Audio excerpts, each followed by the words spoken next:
Assalamualaikum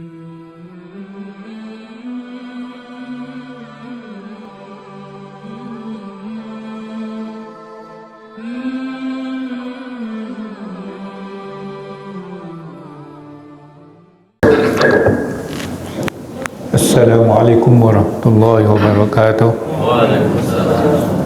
Bismillahirrahmanirrahim. Wala hawla wala quwwata illa billah. Salatan wa salaman ala Rasulillah Sayyidina Muhammadin ibni Abdillah wa ala alihi wa ashabihi wa mawala. Amma ba'du. Fa ya ayyuhal muslimun usi nafsi bi taqwallah. Faqad faza man ittaqa. Allahumma alimna ma yanfa'una wanfa'na bima 'allamtana. Subhanaka la ilma lana illa ma 'allamtana innaka antal alimul hakim. Allahumma amin. Alhamdulillah, kita senantiasa bersyukur kepada Allah Subhanahu wa taala. Pada maghrib ini kita masih dilapangkan dada kita untuk terus beriktikaf di masjid menjelang Isya ini sambil kita membaca kitab hadis ini. Salawat dan salam untuk junjungan kita Nabi Muhammad. Allahumma salli ala sayyidina Muhammad wa ala ali sayyidina Muhammad.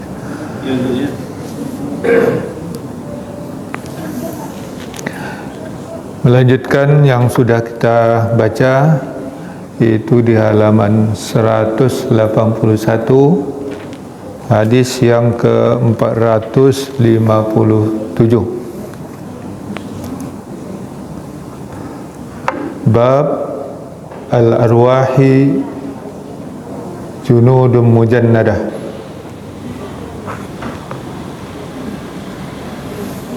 Bismillahirrahmanirrahim.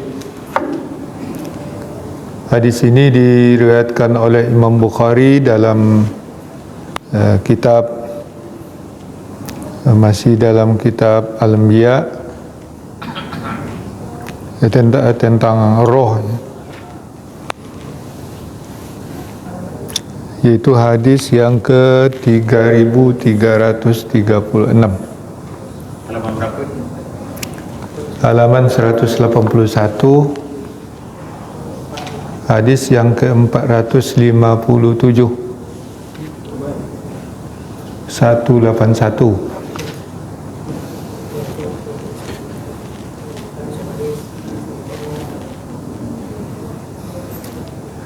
Imam Bukhari meriwayatkan qala wa qala Laysu an Yahya bin Sa'id an Umrah an Aisyah radhiyallahu anha. Jadi dari Al-Lais, Yahya bin Sa'id, Amrah, kemudian Aisyah radhiyallahu anha. Ya, beliau berkata, Aisyah radhiyallahu anha berkata, Sami'atun nabiyya sallallahu alaihi wasallam yaqulu al-arwahu junudun mujannadatun fama ta'arafa minha talafa wa ma tanakara minha ikhtalafa. Dari Aisyah radhiyallahu anha, beliau berkata, aku mendengar Nabi sallallahu alaihi wasallam yaqulu, bersabda, roh itu adalah jenis-jenis yang berjenis-jenis. Nah, jadi tidak semacam atau kelompok. Junud itu artinya pasukan, ya, pasukan berpasukan-pasukan. Ya. Fama ta'arafa minha talafa, maka apa yang mereka saling mengenal darinya talafa, mereka bergaul dengan baik atau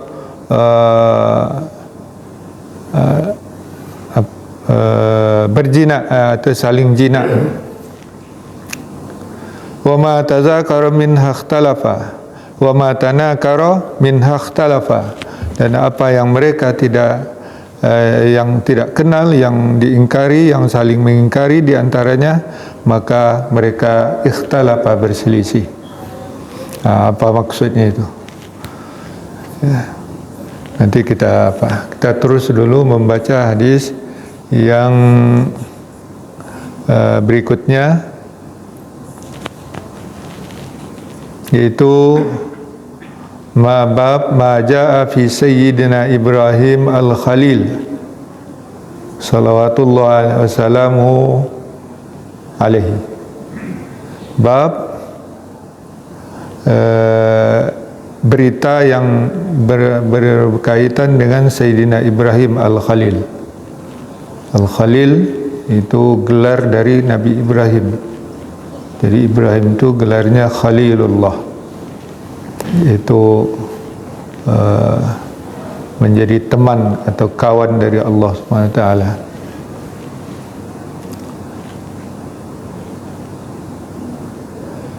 Yaitu diriwayatkan oleh Imam Bukhari pada hadis yang ke-3356 di dalam Sahih Bukhari dalam kitab Al-Anbiya. Haddatsana Qutaibah ibnu Sa'id, haddatsana Mughirah ibnu Abi Rahman Al-Qurashi an Abi Zanad anil A'raj an Abi Hurairah radhiyallahu anhu qala. Jadi dari Abu Hurairah radhiyallahu anhu, beliau berkata, qala Rasulullah sallallahu alaihi wasallam, ikhtatana Ibrahimu alaihi salam wa huwa ibnu samanina sanatan bil qaddum. Rasulullah sallallahu alaihi wasallam bersabda, Nabi Ibrahim alaihissalam berkhitan dan dia ketika itu berumur 80 tahun bil qadum, dengan kapak.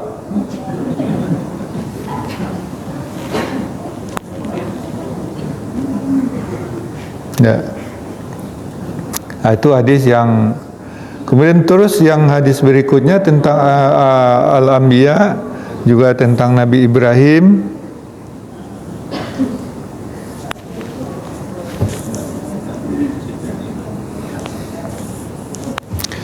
Yaitu dari hadis yang ke-3362 di kitab Al-Anbiya juga. Haddatsana Ahmad ibnu Sa'id Abu Abdullah, haddatsana Wahab ibnu Jarir an abihi an Ayyub an Abdullah ibn Sa'id ibn Jubair an abihi an Ibni Abbas. Ya. Jadi dari Ibnu Abbas radhiyallahu anhuma, dari Ahmad ibnu Sa'id Abu Abdullah menyampaikan kepada Imam Bukhari, Wahab ibnu Jarir dari bapaknya, dari Ayyub, dari Abdullah ibnu Sa'id bin Jubair dari bapaknya juga, yaitu dari Sa'id, dari Ibnu Abbas radhiyallahu anhuma. Beliau berkata, Ibnu Abbas berkata, dari Nabi sallallahu alaihi wasallam qala, Rasulullah sallallahu alaihi wasallam bersabda, yarhamullah ummah Ismaila. Allah telah menyayangi atau menurunkan rahmat kepada Ummi Ismail, pada ibunya Nabi Ismail alaihissalam. Siapa ibunya? Yaitu Siti Hajar.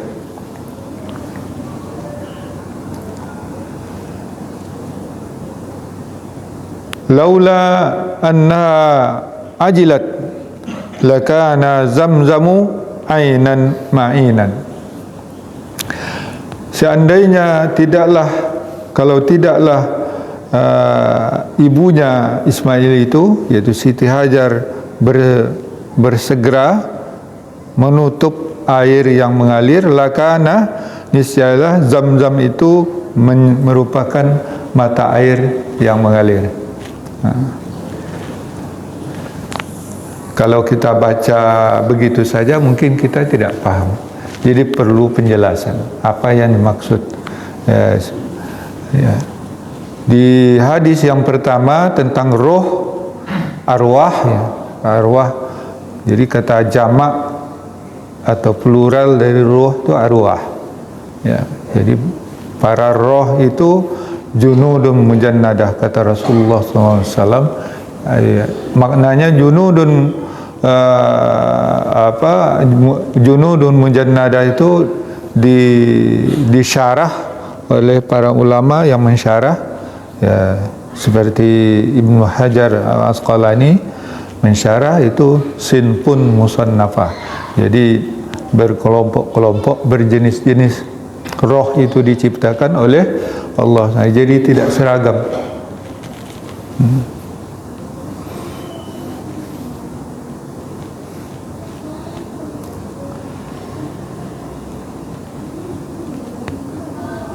Jadi ada roh yang baik. Jadi makhluk roh itu ada yang diciptakan, dia memang sudah dasarnya baik. Maka roh yang semacam itu dititiskan kepada para malaikat. Mereka tidak mengenal yang jahat. Ada roh yang diciptakan oleh Allah memang jahat, ya. Maka menitislah roh itu kepada jin dan pada iblis, ya. Ada roh yang baling-baling ciptakan, kemana angin ke situ dia. Itulah jenis-jenis jin itu, yang jenis-jenis roh itu. Kita ini dapat yang baling-baling itu. Masuk jin yang tidak keturunan iblis. Jin itu juga rohnya itu baling-baling juga. Makanya dia bisa cenderung ke baik dan cenderung ke yang jahat. Fama ta'arafa mihan talafa. Jadi yang dia saling mengenal, dia roh itu saling mengenal dia. Ini kawan saya nih. Itu baik dia Garuda. Ya. Nanti ketika sudah masuk ke jasad itu, ini rohnya saling mengenal dia tuh. Ini jenis saya nih, ya, boleh jadiin kawan itu. Ya. Jadi para malaikat itu seperti itu. Iktalafa. Orang juga dia. Orang juga saling mengenal juga. Ya, kalau dia nampak baik, dia punya roh baik juga, maka dia akan bisa menjadi teman baik. Wa ma tanakara min hakhtalafa. Yang saling tidak mengenal, ya,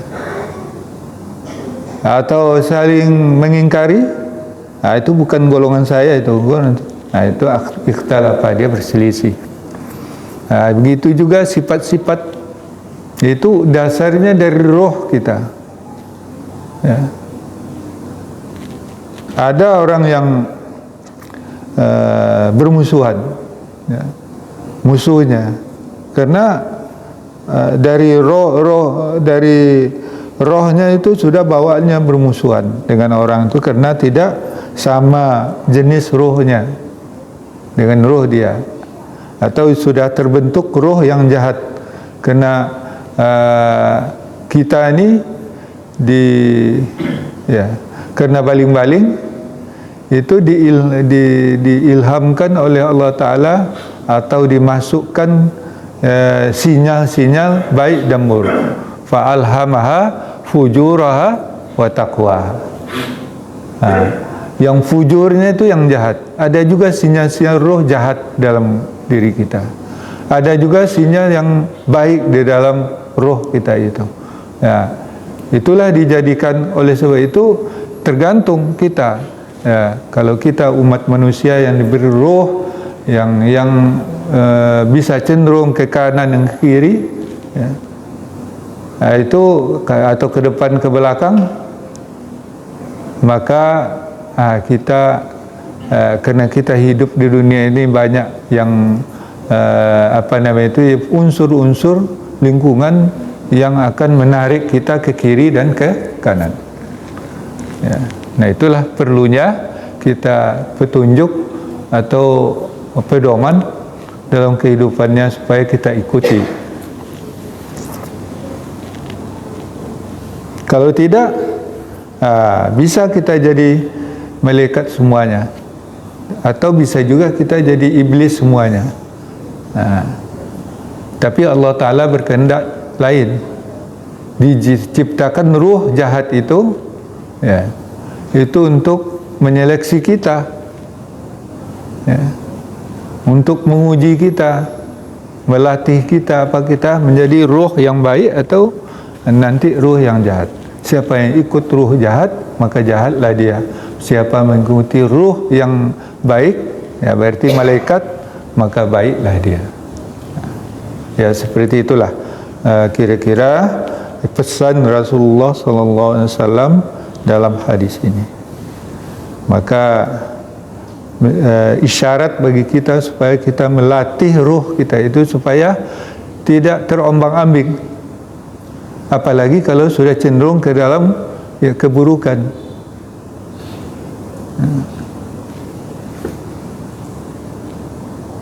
Kalau terombang-ambing itu muzabzabin namanya, baina zalika la ilaha ulai wa la ilaha illa, tidak ada pedoman, tidak ke sana dan tidak ke sini. Nah, kan sudah itulah kan, kira-kira kandungan dari hadis ini. Ya, kalau kita baca matannya itu saja mungkin kita tidak akan menangkap isinya. Ya, itulah para ulama membuat syarah dari hadis ini. Kemudian hadis berikutnya, jadi hadis-hadis tentang al-anbiya, Rasulullah bersabda, Nabi Ibrahim itu berkhitan pada umur 80 tahun dengan alat yang seadanya, karena di masa itu ada kalau pisau mungkin belum ada yang tajam gitu. Jadi kapak sekali tebas, sekali pukul putus. Ya. Tapi qaddum, ada yang baca qaddum. Kalau di sini, ya baca qaddum. Qaddum itu kapak kecil. Tidaklah seperti kapak orang menebang kayu dan lain. Dia kapak kecil pula gitu. Ya. Nah, apa maknanya di sini? Ini disabdakan oleh Rasulullah, diterima melalui pemberitahuan Jibril bahawa Nabi Ibrahim bersunat umurnya 80 tahun. Maknanya itu bersunat itu wajib. Umur 80 tahun diperintah oleh Allah Nabi Ibrahim alaihissalam untuk bersunat. Kalau tidak wajib, untuk mengapa? Sudah tua-tua begitu 80 tahun disuruh bersunat. Cuma sebelumnya belum disyariatkan, belum diwajib. Ada juga riwayat ya dari Israiliyat yang pertama sunat itu Nabi Adam. Tapi entah iya entah tidak, itu wallahu alam. Tapi yang jelas Nabi Ibrahim belum bersunat sampai umur 80 tahun. Ya. Ketika umur 80 tahun diperintahkan oleh Allah bersunat. Salah satu ibtila yang diberikan kepada Nabi Ibrahim, tapi ini wajib, perintah. Ya. Masuk izibtala Ibrahim rabbuhu bikalimatin fa'atammaha. Ya. Ketika Ibrahim dicoba dengan perintah beberapa kalimat, maka Nabi Ibrahim melaksanakannya dengan sempurna. Ya, termasuk ini, termasuk juga mengorbankan Ismail. Ya. Nah, inilah salah satu syariat yang ditetapkan oleh Allah kepada Nabi Ibrahim.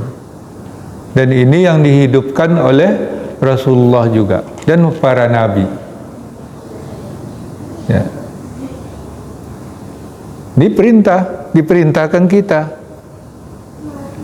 Qul sadaqallah fattabi'u millata Ibrahima hanifa wa ma kana minal musyrikin. Katakanlah maha benar Allah, maka ikutilah agama Ibrahim. Ini perintah al-amru, al-aslu fil amri lil wujub. Ya. Jadi perintah Allah mengikuti millah Ibrahim. Jadi yang kita ikuti ini adalah syariat Nabi Ibrahim yang di-update oleh Rasulullah SAW. Kalau sekarang itu update namanya. Jadi dihidupkan kembali, diperbaharui kembali ajaran Nabi Ibrahim itu, sehingga ibadah kita, ya, syahadat kita tentang tauhid itu ajaran Nabi Ibrahim. Karena wa kana minal musyrikin itu banyak sekali ayat-ayat yang dijelaskan tentang Ibrahim seperti itu. Nabi Ibrahim itu bukanlah seorang yang musyrik. Ya, kita diajarkan tauhid. Wah, dari pokok dari segala pokok agama kita. Kemudian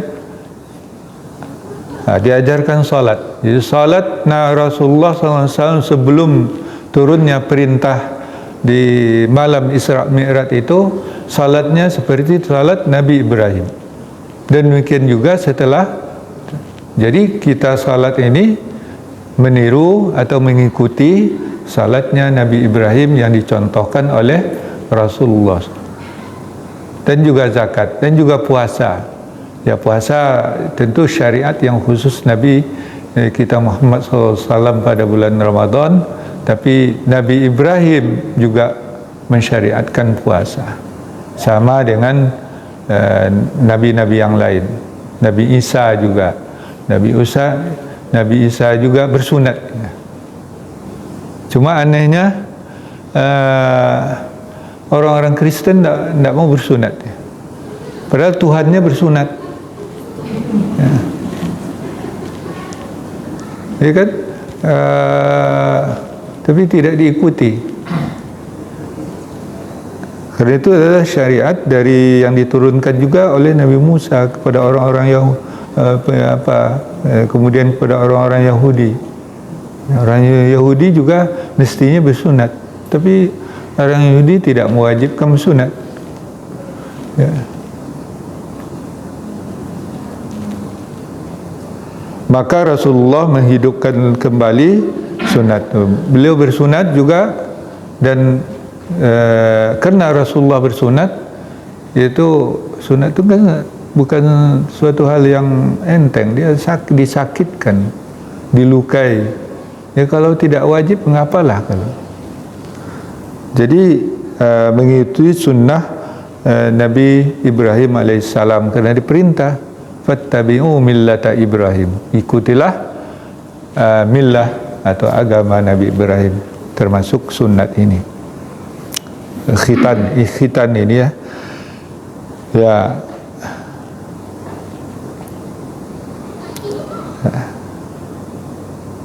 Maka bagi kaum muslimin itu diwajibkan bersunat, baik laki-laki maupun perempuan, menurut pendapat dari Imam Syafi'i. Sebagian ulama dalam mazhab Imam Abu Hanifah, ya, sunat bagi perempuan, sunnah atau mustahab, dianjurkan perempuan juga bersunat.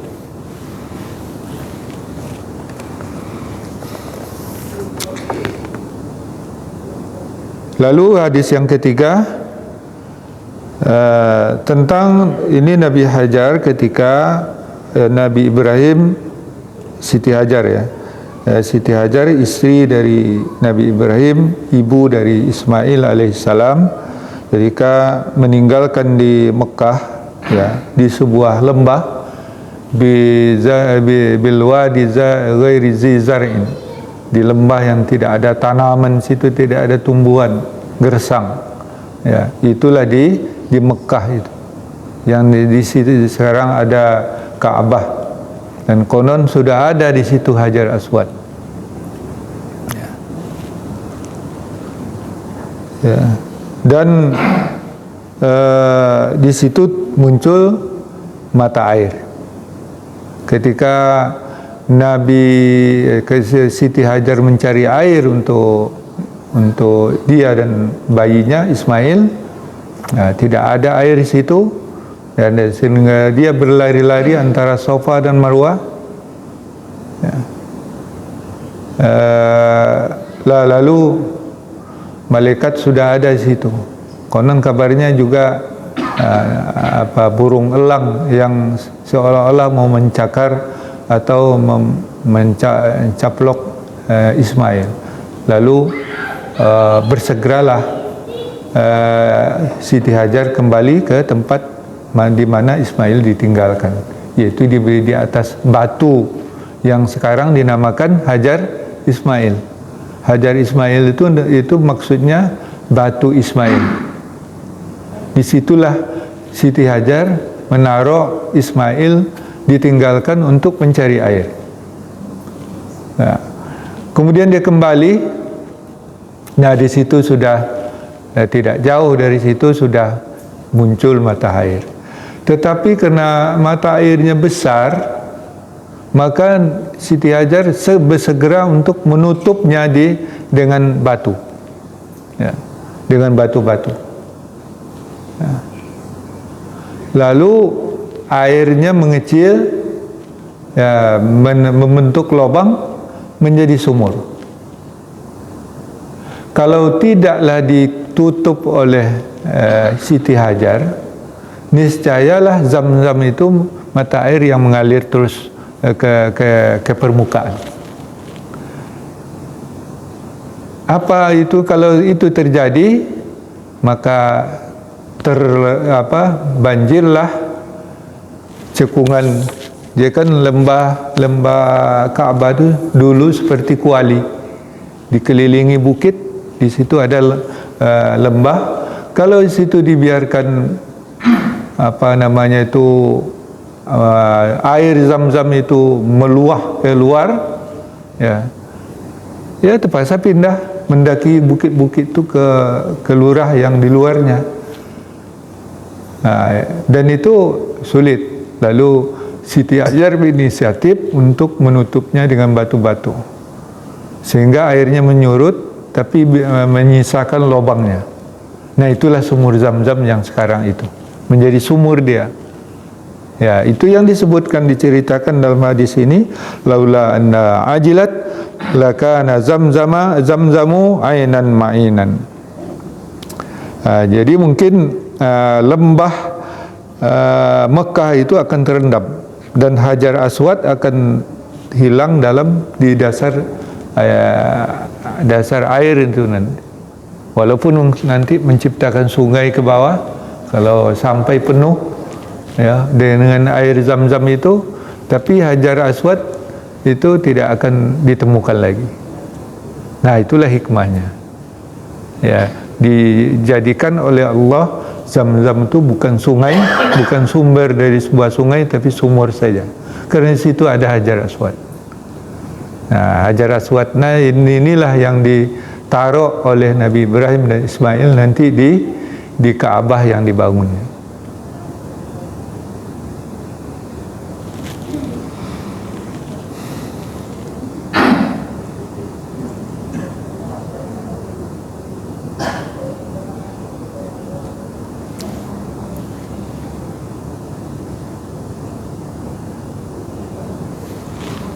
Nah, itulah kisah yang diceritakan oleh Rasulullah SAW. Kalau ada yang ingin, ya, siapa dulu?